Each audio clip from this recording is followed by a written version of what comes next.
C'est vrai que quand on s'apprête à quitter son pays pour aller dans un autre pays, on veut avoir toutes les informations en main, toutes les informations possibles pour pouvoir prendre des décisions éclairées. Alors, je suis ici pour encore éclairer votre lanterne. Restez connectés.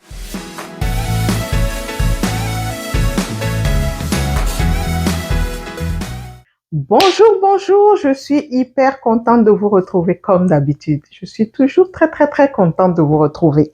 Alors, aujourd'hui, je vais vous raconter une partie de mon histoire. Je vais vous raconter comment j'ai trouvé mon premier emploi au Canada. Restez connectés, ça va être du lourd. Si vous venez de me découvrir, je suis Essie Koudao, je suis coach de vie et coach en leadership. Je vous accompagne de façon individuelle et aussi sur le plan professionnel pour atteindre vos objectifs de vie et vos objectifs professionnels. Si vous venez de découvrir ma chaîne, abonnez-vous tout de suite parce que ici, je vous partage des informations très pertinentes qui vont vous aider dans votre vie de chaque jour, mais aussi dans votre vie si vous habitez au Canada ou si vous habitez dans un pays d'Occident, à comment pouvoir percer dans un pays qui n'est pas le nôtre. Alors, abonne-toi, active la cloche de notification, mets un pouce bleu et partage pour que d'autres personnes puissent avoir accès à cette vidéo. Alors, pour revenir à notre sujet, je vais vous partager comment j'ai trouvé mon premier emploi au Canada. Alors, il faut dire que quand moi, je suis arrivée au Canada, je suis arrivée avec un enfant qui était quand même en bas âge. Et les premiers mois, j'ai dû rester avec l'enfant pour qu'elle puisse avoir l'âge de commencer la maternelle. Parce que ici, il y a l'âge pour aller à la garderie, puis il y a l'âge pour commencer la maternelle. Donc, on était venu un peu trop en retard pour trouver une garderie et un peu trop tôt pour qu'elle aille à la maternelle. Donc, on était dans une période de transition. Donc, il fallait attendre pour que la maternelle recommence l'année d'ensuite pour qu'elle puisse intégrer la maternelle. Donc, entre-temps, j'étais avec l'enfant et je ne pouvais pas juste trouver du travail tout de suite. Ensuite, cette période de transition est passée et j'ai commencé à chercher de l'emploi. J'ai tapé à toutes les portes. J'ai rempli des formulaires en ligne comme c'est recommandé ici. J'ai rempli toutes sortes de formulaires en ligne, mais je n'étais pas appelée. J'ai fait un peu de porte-à-porte, comme j'allais dans les magasins. Si je vois un magasin qui m'intéresse, je vais et je demande, est-ce que vous cherchez des gens ici pour travailler, etc. Il faut dire que dans mon pays d'origine, je travaillais déjà et j'avais environ 5 à 6 ans d'expérience professionnelle dans mon pays d'origine avant de venir au Canada. Et là, je faisais du porte-à-porte pour trouver du travail. Ce qui n'était toujours pas évident parce que, comme je l'ai dit, il faut vraiment recommencer sa vie à zéro. Je l'ai déjà partagé dans une de mes vidéos que vous pouvez aller retrouver là et à pouvoir aller écouter. Et il faut vraiment tout recommencer et ce n'est pas évident. Mais il faut prendre son courage à deux mains, savoir où est-ce qu'on s'en va et pouvoir se mettre les moyens de pouvoir réussir. Donc, j'ai fait du porte-à-porte, ça n'a pas marché. J'ai continué à veiller sur mon enfant aussi. Et ce que j'ai fait, c'est que en attendant que la maternelle ne commence, je lui ai cherché une place dans une prématernelle.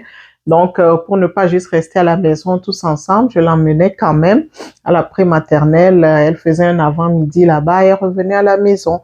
Donc, ça l'occupait aussi. Moi aussi, ça me permettait quand même de sortir, de l'amener, de la ramener, etc. Mais je continuais à chercher du travail quand même parce que un seul revenu, ça ne suffisait pas forcément et c'était devenu un peu difficile. Ça, c'était dans ma première année d'arrivée. Donc, j'ai cherché du travail pendant quand même un bon bout de temps.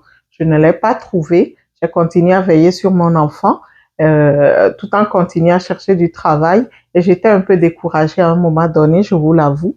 J'étais un peu découragée parce que c'était pas aussi facile qu'on se l'imaginait. Vous savez, quand on souffre beaucoup dans nos pays d'origine et on vient d'avoir le visa, on pense que vraiment c'est fini, quoi. On est libre, on a la vie sauve et puis tout va marcher comme si des roulettes. Alors que ce n'est pas du tout le cas. C'est un autre commencement quand on arrive dans ces pays comme ça. C'est vraiment recommencer tout. Et des fois, ce n'est pas évident. Je vous dis la vérité, des fois, ce n'est pas évident.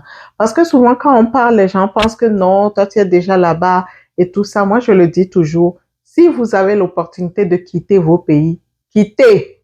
Parce que c'est important de pouvoir ouvrir son horizon à d'autres pays. Ça enrichit l'être humain.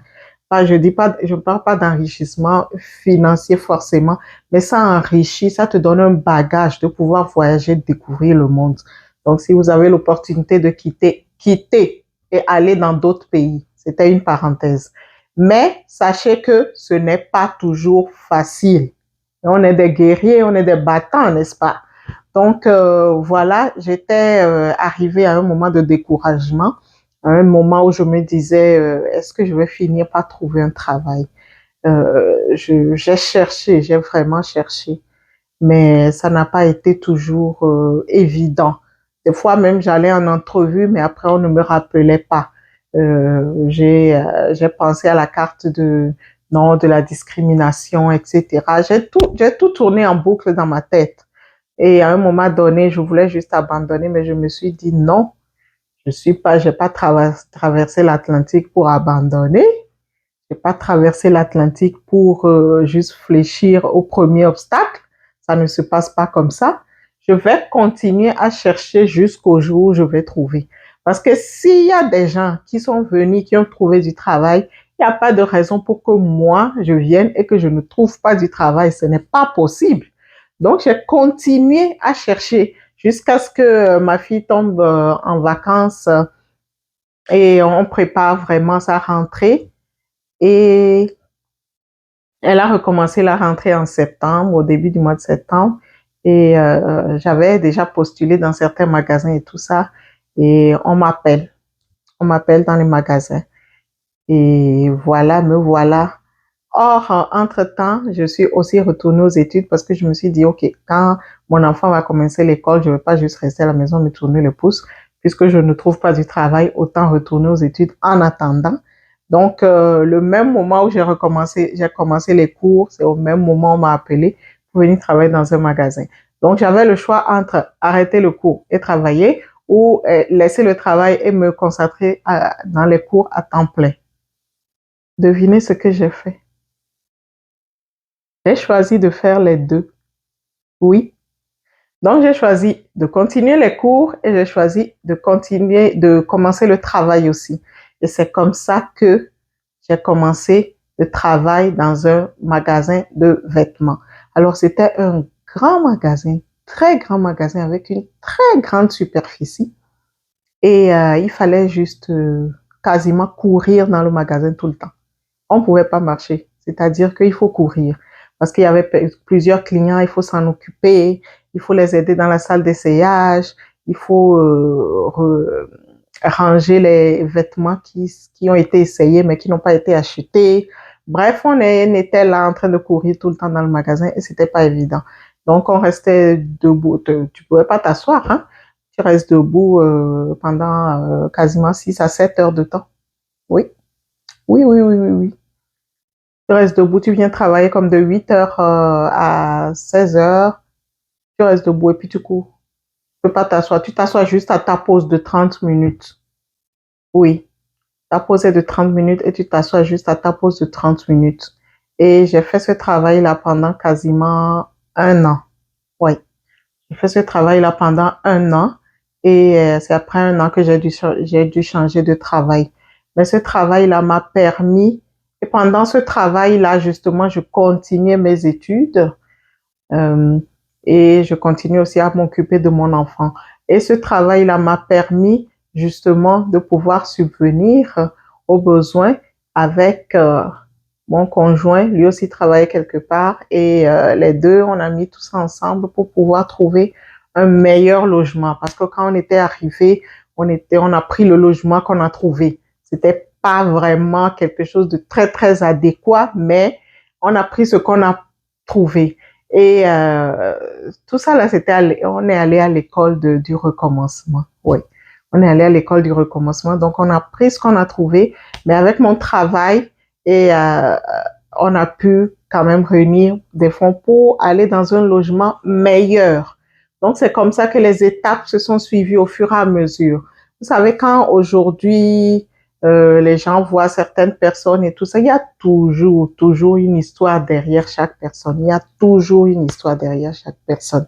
Donc, voilà comment j'ai fait pour trouver mon premier emploi au Canada. Quand je suis allée en entrevue, j'ai vraiment très bien parlé. J'ai montré mon dynamisme, ma détermination. Et c'est ça qui a fait qu'ils ont pu m'embaucher dans ce magasin. Et j'étais toujours parmi les meilleures vendeuses dans ce magasin. Parce que moi, il y a quelque chose que je me suis dit dans ma vie. Je veux toujours et toujours cultiver l'excellence. Et c'est ça que je veux vous transmettre aussi. Recherchez l'excellence en toute chose.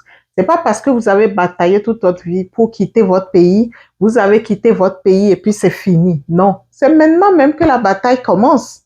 C'est maintenant que la bataille commence parce que quand tu es dans ton pays, il y a quand même un oncle, une tante, un cousin, une cousine, une grand-mère quelque part que tu peux aller voir si tu as des problèmes. Mais quand tu es dans un pays où tu ne connais personne, c'est là que ta bataille commence. Quand tu as des problèmes, c'est toi-même qui es ta solution.